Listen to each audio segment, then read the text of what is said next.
নামপানী গাঁও আৰক্ষী চকী এখন হ'ল ৰূপহী থানা আণ্ডাৰৰ কোন চনত স্থাপন হৈছে 1983 চনত।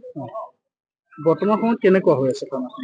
বৰ্তমান সময়ততো এতিয়া পৰিত্যক্ত, মানে ঘটনা হ'ল ঘৰ আছে কিন্তু ইয়াত স্থানীয় পুলিচ নাই, আৰক্ষী নাই। কিমান বছৰ ধৰি এনেকৈ আজি 10-12 বছৰ হৈ গ'ল নেকি, নহ'লে 15 মানে হৈ গ'ল। আৰু কিয় নাই সেই কথাটো নাজানো। পহিলা যেতিয়া নামপানী গাঁও আৰক্ষী চকী স্থাপন হৈছিল, ষ্টাৰ্টিং হৈছিল, তেতিয়া ইয়াত অসমীয়া ভাওনা পাতি আমাৰ ৰাইজে অসমীয়া ভাওনা পাতি ঊৰ্ধ্বতম কৰ্তৃপক্ষক মাতি আনি ইয়াত ভাওনা হৈছিল। ভাওনা দি পেলাই এই নামপানী গাঁও আৰক্ষী চকীখন অপেনিং কৰা হৈছিল।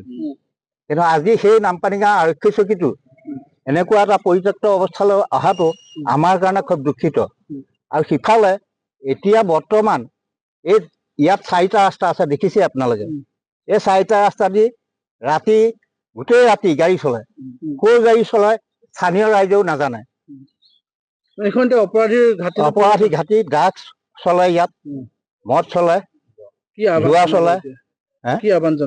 আমি মাননীয় মুখ্যমন্ত্ৰী মহোদয় তেখেতক অনুৰোধ জনাওঁ, তেখেতে পাৰিলে এবাৰ এই নামপানী গাঁও আৰক্ষী চকীটো এবাৰ পৰিদৰ্শন কৰি গ'লে আমাৰ কাৰণে সুবিধাজনক হ'ব, আৰু আমি সেইটোৱে অনুৰোধ জনাওঁ। এইখন স্থাপন কৰা হৈছিল ৰাইজৰ মানে আবাল বৃদ্ধ বনিতা যাক ক'ব পাৰি। আমাৰ গোটেই হিন্দু মুছলমানৰ মাজতে এই জেগাটো পাতিছোঁ নহয় আমি।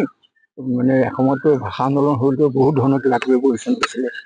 বেয়া পৰিৱেশটোলৈ নহওক বুলি আমি দুই সম্প্ৰদায় গোট খাই 3টা কিচামৰ মানুহ ইয়াত আছে, হালৰগাঁও, কুমাৰগাঁও, পানীগাঁও। তাৰ মানুহখিনি গোট খুৱাই পেলাই আমি মিটিং কৰিলোঁ। মিটিং কৰাৰ পিছত যে আৰক্ষী বাহিনীটো আমাৰ গতি নহ'ব, আৰক্ষী বাহিনীয়ে একো কৰিব নোৱাৰে। গতিকে আৰক্ষী লগ পোৱা আৰক্ষীয়ে আমাৰ দৰখাস্ত দিছোঁ, তেওঁলোকে গুৱাহাটীলৈ কাগজ দিছে। আৰু আমি গুৱাহাটীৰ সেই কাগজৰ অনুক্ৰমে গুৱাহাটী পাইছোঁ। তেওঁলোকে দেখিছে যে গাঁৱৰ মানুহ খেদি আহেতো কি কাৰণ, নিশ্চয় কিবা এটা আছে। তেওঁলোকে ইনকুৱাৰী কৰিলে, ইনকুৱাৰী কৰি দেখিলে যে এইটো হয়, এইখন মাটি দিছে 8 বিঘা 1 কঠা 3 কঠা আলোচনা মাটি, ম্যাদী পট্টা মাটি দিছে ৰাইজে। কিন্তু থানাখন হওক, সকলো মানুহ শান্তিত থাকক। এইটো মন কৰি চাব দেই, এইটো ৰূপহী থানাৰ অন্তৰ্গত এইখন থানা। নাম কি থানা? নামপানী আৰক্ষী চকী। এইটো 83 ৰেজিষ্ট্ৰেশ্যন হৈছে। জন্ম হৈছে 1980। আমাৰ ৰেকৰ্ড আছে এইবিলাক। গতিকে আমি প্ৰতি বছৰে মিটিং পাতোঁ, পুলিচ বিষয়া আহে, আৰক্ষী বিষয়া আহে। আচৰিত পাব যে IGP যেইকে চিন্তা, যুগল কিছু চিন্তা আমাৰ এই জেগালৈ আহি গৈছে। ৰাইজৰ দাবীত ৰাইজক দেখি খুব উচ্চ প্ৰশংসা কৰিছে।